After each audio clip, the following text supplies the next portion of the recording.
Yo, what's up, guys? It's Noah here, breaking down the NBA slate on Draftkings and Yahoo for Tuesday, March the 3rd. We're going to cover Tuesday's 8-game slate, go position by position, talk about the players that stand out to me the most, looking at the slate on Monday night. I'll give you guys some of my early thoughts, what I'm seeing the night before, what I like at each position, looking at DraftKings pricing. We will talk about Yahoo's pricing as well, hit on some players I do like over there. Just before we do get started, guys, as always, would greatly appreciate it if you would drop a like down below. Make sure you hit that subscribe button as well. Click the notification bell so that way you do get notified every time I upload. You'll never miss out on any of my new videos. Also, if you would like, you can check out all the exclusive content I do have to offer over on Patreon. That is linked down below in the description. You can get access to my article, my updated core plays. You can get in our Discord chat. I do provide a lot of updated content throughout the day that goes up over on Patreon.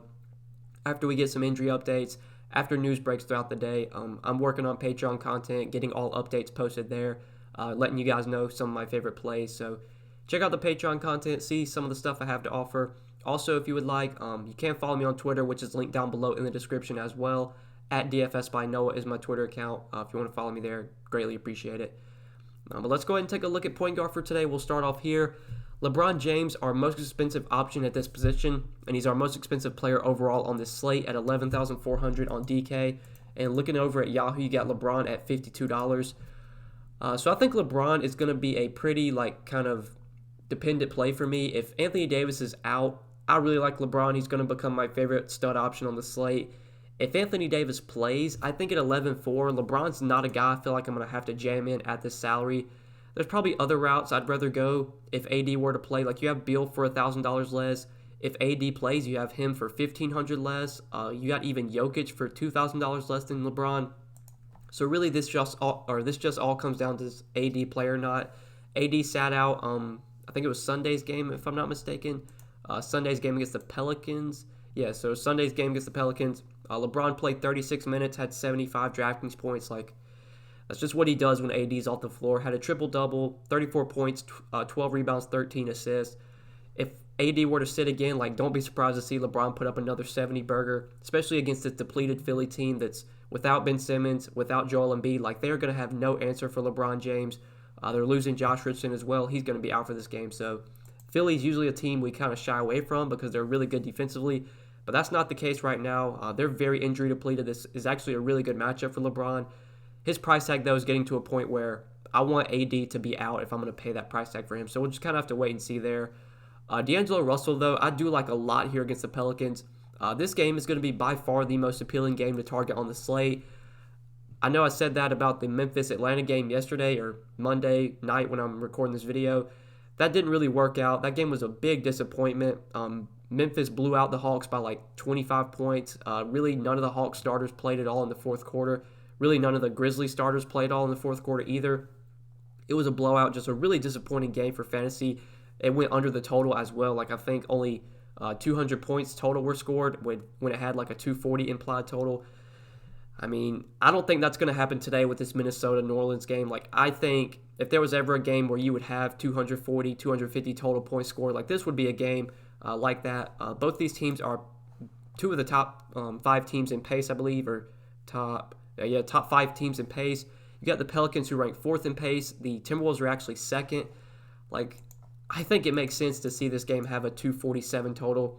Maybe this will drop as the day goes on Tuesday, but still, 247 total. I don't know if we've seen that at all this season. We should expect a ton of points scored in this game. This game is one of the best games to target for DFS on the slate, or it actually is the best game to target for DFS on the slate. From both sides, I think there's a lot of viable plays, and it definitely starts with D'Angelo Russell for me. At $9K on DraftKings, $38 on Yahoo, he is one of my favorite spend-up options on today's slate, and I honestly don't think he's going to be, incredibly popular. He's pretty expensive. He's not cheap at all. You definitely are going to need him to put up 50-plus DK points to be a good play at this salary. I think if there was ever a spot for him to put up 50, 55 DK points, this would be it, given the matchup. Just such a good spot. Incredibly fast-paced game. 2 relatively bad defensive teams as well. Timberwolves are 20th in defensive rating this season. The Pelicans are 21st. Really hard for me not to like Russell here. Without Karl-Anthony Towns, he's just going to get all the usage. We'll take a look at his numbers with Minnesota when you take Towns off the floor. It's a pretty small sample size. He's only been with the Timberwolves for like, I think maybe 8 or 9 games. We'll see the kind of numbers we do get when you take Towns off. Russell has a 28.5% usage rate, averaging 1.32 fantasy points per minute. If you look at his assist percentage, it leads the team at 36%. So definitely like D'Angelo Russell here. I think he is one of the top plays on the slate for me. Really like him in tournaments. I think there's a lot of upside for him in this matchup. I think playing 3, 4, 5, or I wouldn't say 5, but maybe 3, 4 players from this game makes plenty of sense. Like you could go to Russell, Brandon Ingram we'll talk about. You got Lonzo, Drew, those guys you could always consider as well. I'm probably more interested in the Pelican side. Minnesota is kind of just like D'Angelo Russell for me. If you want to target a guy like Malik Beasley or Hernan Gomez, you can maybe go there. We'll talk more about them when we go through their positions. But mainly Russell's the guy I like from Minnesota today. And then other point guard options. I know Kyle Lowry disappointed last game, but if Serge Ibaka and Fred VanVleet are out again, like Lowry does see a nice bump in usage with those guys off the floor. It is a pretty good matchup against the Suns. At 8,100, Kyle Lowry would definitely be in play. De'Aaron Fox expect to play today. He's $8K, which is expensive, but it's a fantastic spot against the Wizards. Whenever Fox is fully healthy, like he's going to play 33, 34 minutes. Most nights he's going to give you around 40 DK points. I think that if there was ever a spot for him to put up like a 50 burger, this would definitely be it, given this Wizards team plays at the 5th fastest pace in the league this season. They're dead last in defensive rating. It's a great matchup for De'Aaron Fox.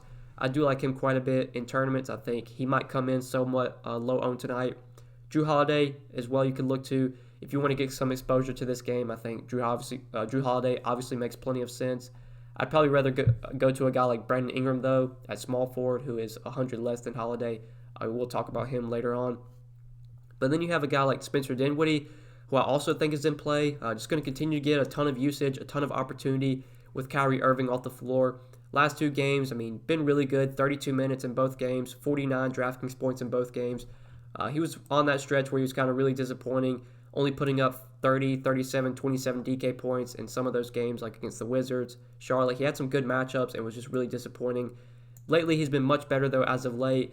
This spot against the Celtics isn't great, but when you factor in that they could potentially be without Marcus Smart and Jason Tatum today, that will make their defense much worse. Kemba Walker's back, and he's not a great defender overall. So I actually like Dinwiddie quite a bit in the mid-range. The mid-range is very strong at guard today. I think there's a lot of viable options. I think Dinwiddie's probably one of my favorite guys in that 7K range, between like him, Holiday, Fox, Chris Paul. We'll talk about guys like Lonzo and Smart in a second. I think Dinwiddie would probably be my favorite guy to go to there. Then you have a guy like Lonzo coming off 2 big games against Cleveland and the Lakers, putting up 42 and 50 DraftKings points. Now is in another great spot against the Timberwolves. Fast-paced game. Sets up very well for Lonzo's play style, for his skill set. At 7,300, he's kind of closely priced to guys like Drew, Brandon Ingram, who I'd probably rather go to over him, but really can't argue against Lonzo. The upside is definitely there in this matchup, especially given how many points you expect to be scored in this game, just the pace of play. Kemba Walker you could maybe go to, but we'll just kind of have to see what his minutes are going to be like. Hasn't played since February 13th. He is expected to play, though, today. He's going to rest on Wednesday, I believe. They're on a back-to-back, or they're on the front end of a back-to-back. Right now, Jason Tatum and Marcus Smart are both questionable. If they were to both sit, that's obviously going to be a big spike in usage for Kemba Walker. But if he's only going to play 20 minutes, I really just don't have interest in him. But if we can get word that maybe Kemba can play 30 minutes with no Tatum, with no Smart, I would actually have a good amount of interest in him, even in 30 minutes, as, he's got 45, 50-point upside with those guys off the floor. Going to get a lot of usage. So that's just kind of a wait and see. I have a feeling Walker's probably going to be limited to 20, 25 minutes, which is going to put him out of play for me. We'll just kind of have to wait and see what news we get there. But then down to the mid-range, 6K. The 6K range, you got a guy like Jamal Murray against the Warriors. I do like quite a bit in this matchup. Definitely a good spot here. Golden State, terrible defensive team. One of the worst defensive teams in the league. They're ranked 26 in defensive rating. Hard to not like Jamal Murray in the spot. His price tag's come down a little bit as well, down to 6,700 on DK. He got off to a really hot start. I'm pretty sure in that game against Toronto, had 22 DK points in the first quarter and then just really cooled off in the second half, which was kind of disappointing if you rostered him. But this is another really good spot today. I think this is a spot where you can maybe get 40-plus DK points from Jamal Murray. Plenty of upside against this Warriors defense. Terrible Warriors defense, that is. So he's interesting for sure. Then a guy like Shake Milton, I think we definitely need to talk about. So Philly's probably going to be one of the focal points again of today's slate, just because of how injury depleted they are. No Joel Embiid, no Ben Simmons. We also know that Josh Richardson is going to be out for this game as well. We saw Shake Milton just really step up last game with all those guys out. Richardson did play in that game, but he got hurt like 10 minutes into the game. Shake Milton played 40 minutes in regulation, had 54 DraftKings points. He did shoot incredibly well from the field, 70% from the field, 77% from three. Don't expect him to shoot that well every single game, but he does get a lot of usage when you take all three of Simmons, Embiid, and Richardson off the floor. It's a small sample size, but the numbers look pretty good for Shake Milton. He does average over a fantasy point per minute. I'll pull up the numbers real quick just so you guys can see. With all three of these guys off the floor, it's about a 120-minute sample. I looked at it before I started recording. 125 minutes for Milton with all three of those guys off the floor. Averaging over a fantasy point per minute, 25.6% usage rate, which actually leads the team just ahead of Tobias Harris. 20% assist percentage, which is also very solid as well. He's up to 6,300, so Shake Milton is not a must-play by any means today. But if we do switch over to Yahoo and look at their pricing, Milton is still very affordable on Yahoo. He's only $16, probably $5, $6 too cheap over there. So if I'm going to play Milton, it's definitely going to be on Yahoo. I think you can go to him on DraftKings as well, but I'm more likely to play him on Yahoo where he's still way too cheap.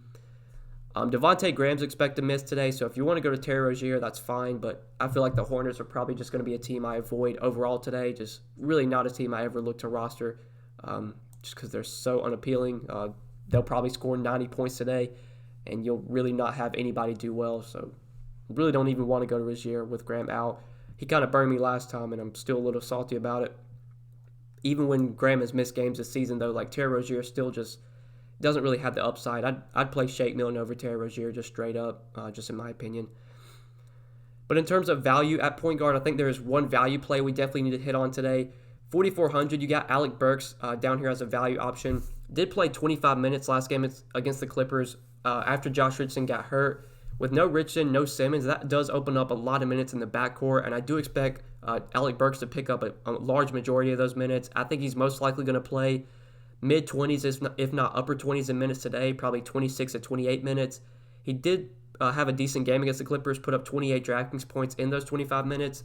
Burks has also been a productive player when he gets the minutes, especially when you take Embiid, Richardson, and Simmons off the floor.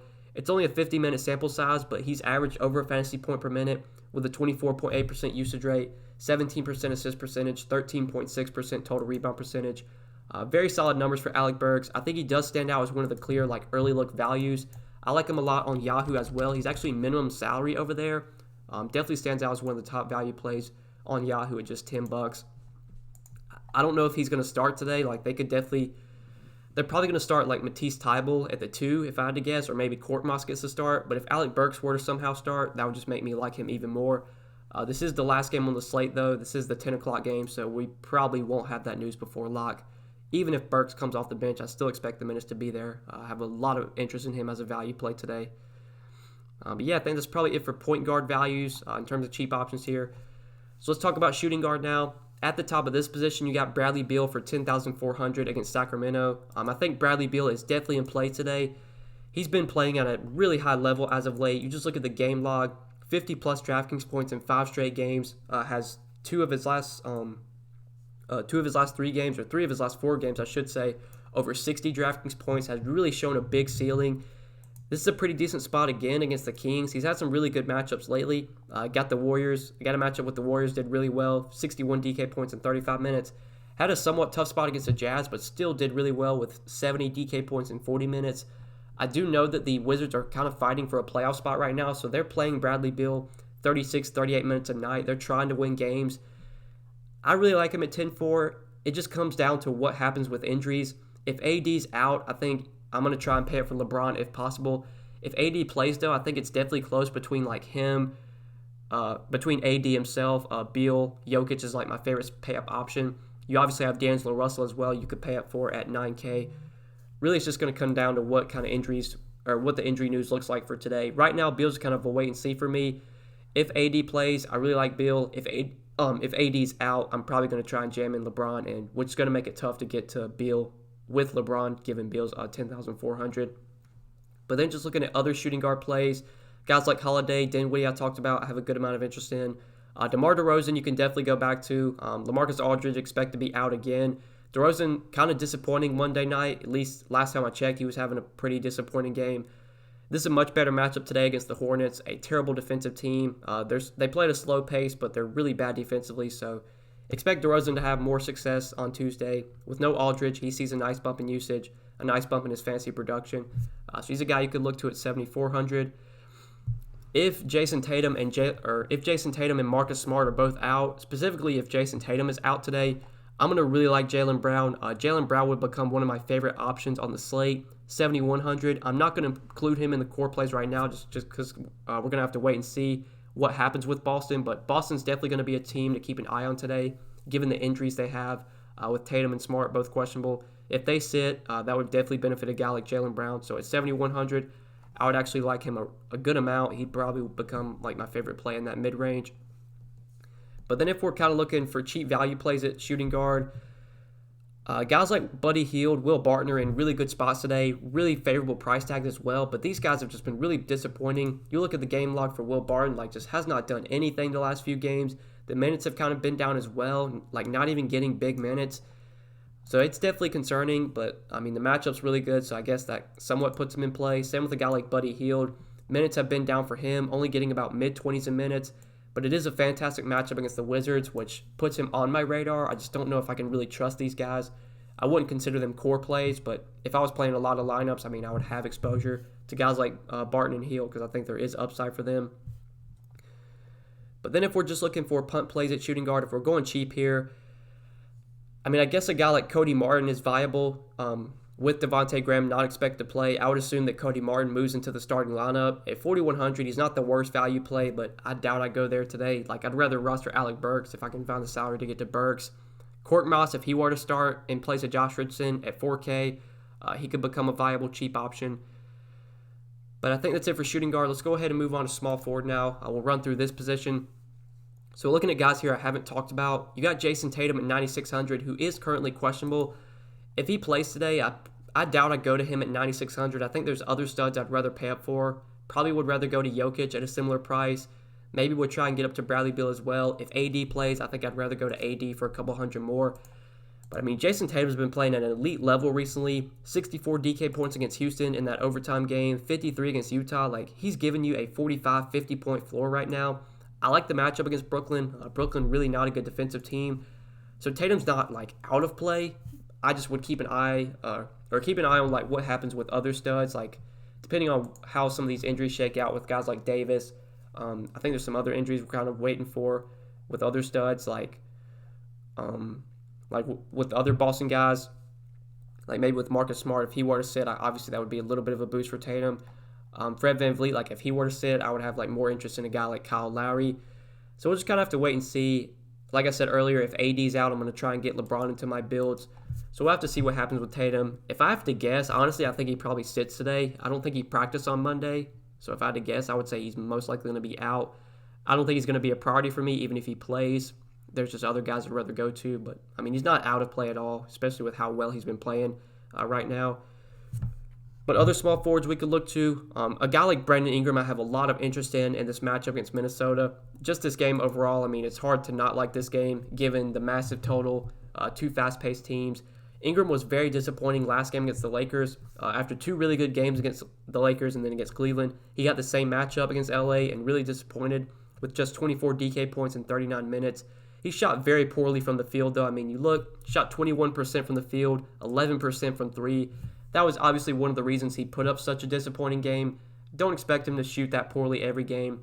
In a matchup like this against a bad defensive team in a fast-paced game, we should expect Brandon Ingram to get up 20, 25 shots again.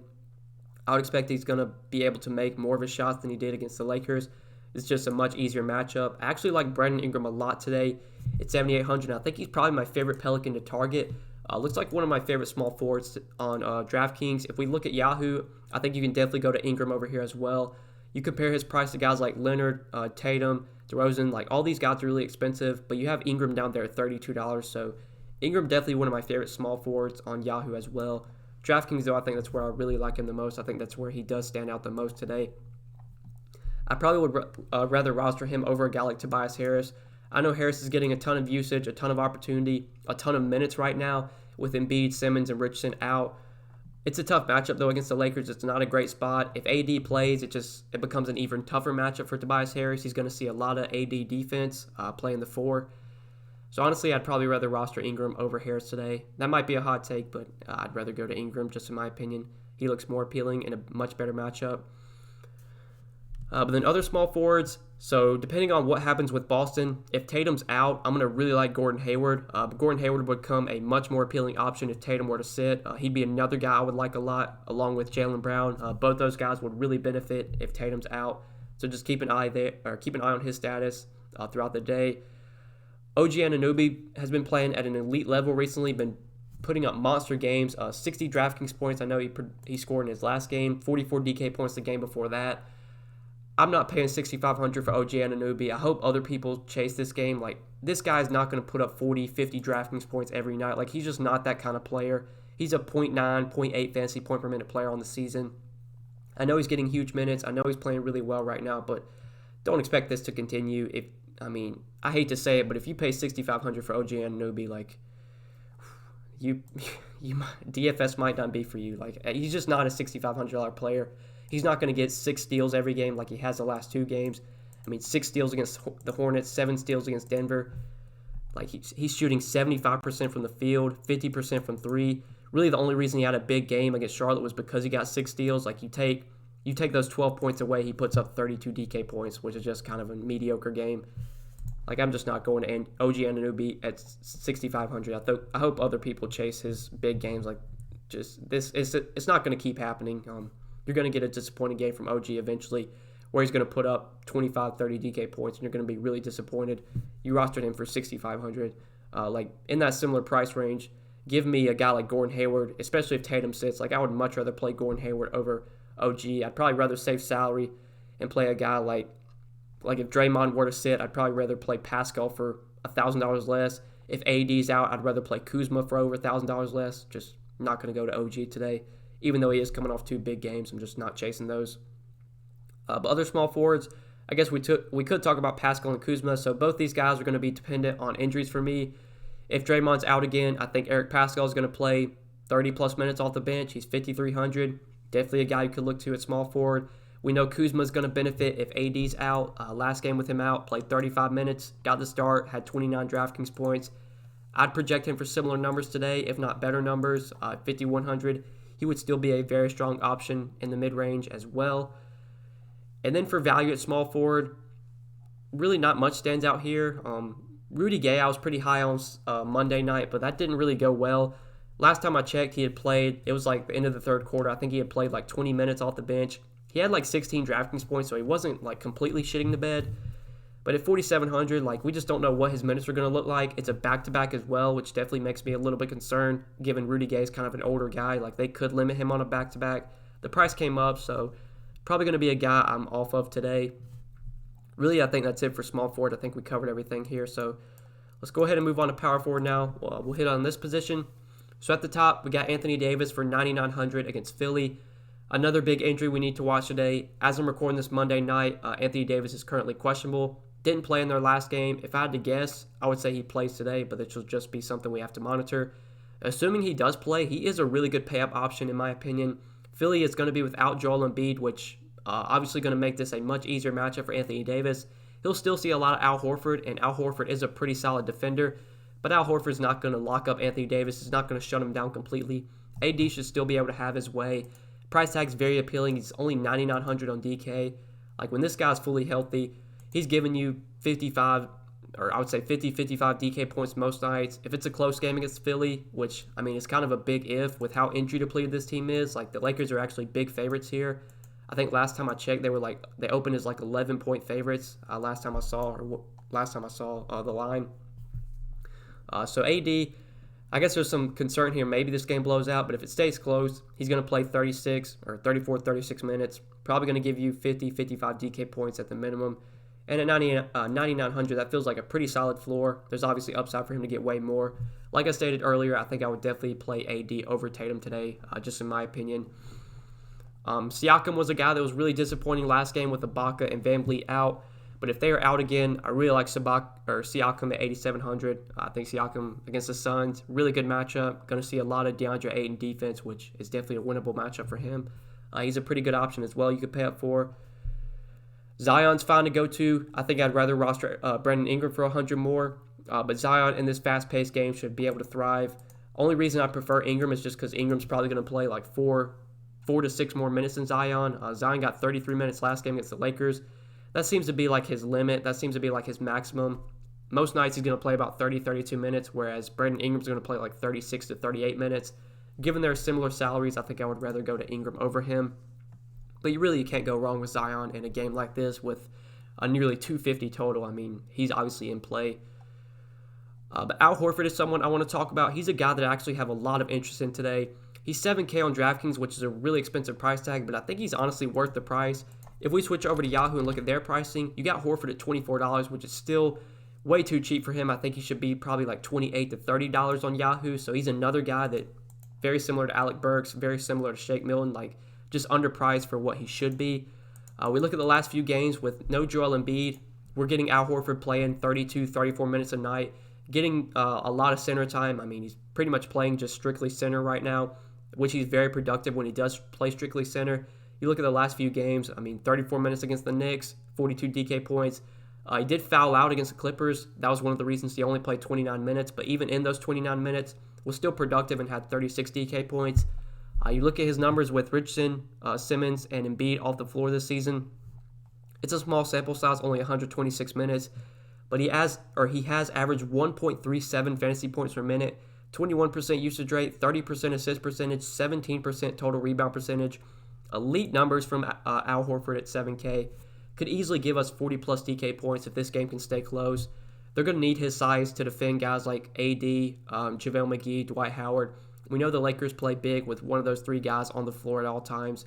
I think we get 32, 34 minutes from Al Horford today. If this game is close, I think he's most likely going to give us 40-plus DK points. So at 7K, I really like him in the mid-range at power forward. I think he definitely stands out as one of the better options overall. From the Kings side, in the really good matchup against the Wizards, you could go to guys like Bielitsa and Harry Giles. I think they're a fine option. More of like secondary plays for me. Wouldn't consider them core plays, but definitely in play. Juancho Hernangomez is someone that's been playing at a really high level as of late. Been putting up big numbers last two games against Dallas and Orlando. 50 and 32 DK points from Hernangomez. He's got a double-double in both games. Fantastic matchup today against the Pelicans. Incredibly fast-paced game. The price tag has come up. He's up to $5,500. But Juancho would still be in play at that salary for me, especially when you factor in how good the matchup is and how many points you just expect to be scored in this game. But the guy that I really like at power forward that really stands out is Trey Lyles. $5,200 on DK. Looking over to Yahoo, he's very cheap over there, only $14. He's probably one of my favorite overall values. Just looking at this like the night before, like kind of in that 5K range and below. Lyles, last game against Orlando, played 40 minutes. That was with Jakob Poeltl and Jakob Poeltl and LaMarcus Aldridge both out.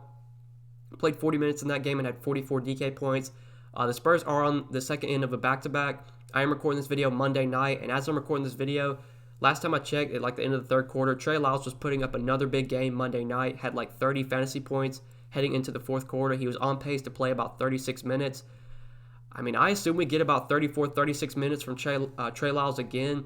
Even with Drew Eubanks starting at center on Monday night, like that didn't really hurt Lyles at all. Still had a very productive game. Now he gets a fantastic matchup against a terrible Hornets front court. One of the worst defensive teams versus bigs this season. Like 5,200 feels like a lot for Trey Lyles, but his role is just completely different from what it has been. You take Aldridge and Poeltl both off the floor, like Lyles is going to be locked into big minutes. Going to be much more productive with those guys off the floor. Can get you a double-double here. Can block some shots as well against this Hornets front court. And against this Hornets just terrible team overall. I really like Trey Lyles. I think he does stand out a lot. I really like him on Yahoo. He's only $14 over there. I think he's probably one of the better values along with guys like Milton and Alec Burks, who are also way too cheap. But yeah, I think that's it for power forward. Just looking at guys. There's guys down here you could target, but these are players I've already talked about. Or the guys I've already talked about, like Rudy Gay, I mentioned earlier. I guess if maybe Ibaka sits again, you could go to RHJ, but I doubt I'd look there. Now, Paul Millsap's an injury to watch. He's questionable. If he were to sit again, you do have Jeremy Grant at 5K. I did want to mention him. Grant started last game and played about 30 minutes, had close to 30 DK points. Yeah, 27 DK points in 35 minutes. He'd be hard to get away from, even at 5K. Like, even with the price coming up, I would still like Jeremy Grant quite a bit if Millsap is out again. But yeah, let's go ahead and hit on the center position real quick just before we end the video. So a lot of O's at the top of this position. Joel Embiid, Karl-Anthony Towns both out today. Anthony Davis questionable. So looking for guys we haven't mentioned yet. You do have Nikola Jokic, 9,400 against the Warriors. I really like Jokic as a pay-up option today. I think he ranks up there with guys like AD, D'Angelo Russell, Bradley Beal. Obviously, if AD were to sit, LeBron would be my favorite pay-up option. But Jokic is definitely like a close second. I would say, like, if AD's out, it probably goes LeBron 1, Jokic 2. If AD plays, it honestly might be Jokic 1, AD 2. It's pretty close between those two guys. I really like Jokic, though, with his salary coming down to 9,400 on DK. He was also another guy that was just in like a rough stretch.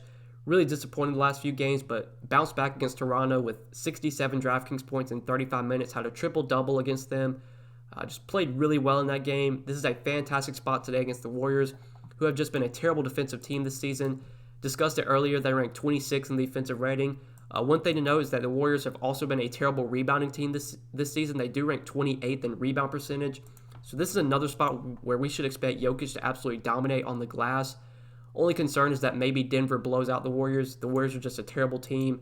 They could lose this game by 20 points. I wouldn't be surprised. But if it stays close and he plays his full allotment of minutes, Nikola Jokic, 9,400 looks like a very appealing option against the Warriors. Definitely would be one of my favorite pay-up options on this slate.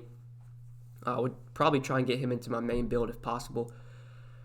But looking at other centers, not much stands out in this mid-range in terms of core plays. We have a lot of guys here I've kind of already talked about, like Zion, maybe Harry Giles, Marquise Chris in a tough spot against Denver, so I don't really know if I want to go there. Daniel Tice in a really good matchup against Brooklyn. Seems to be locked into pretty big minutes on a nightly basis. Played 39 minutes against Houston, had 36 DK points. We know how bad Brooklyn struggles to defend centers, so you could definitely go to Daniel Tice at 5,500. Maybe Naz Reid you could look to in this fast-paced game against the Pelicans. His minutes have been somewhat down. He played 33 minutes in his first career start against Boston, but then after that, he's just been really disappointing for fantasy, which kind of surprised given how productive of a player he is. This is obviously a great game, though, fast-paced game. I want to get a lot of exposure to this game, so I think Naz Reid is a fine option at 5,200. I still wouldn't consider him like a core play, though. James Johnson, this feels like a spot where maybe he would get a lot of run off the bench. Played 24 minutes last game against Dallas, but was really disappointing, 11 DK points. Most nights you're getting about mid-20s minutes from James Johnson, mid-20s in minutes from him. Maybe if Naz Reid picks up some early foul trouble, you could see James Johnson get a few more minutes, which is possible.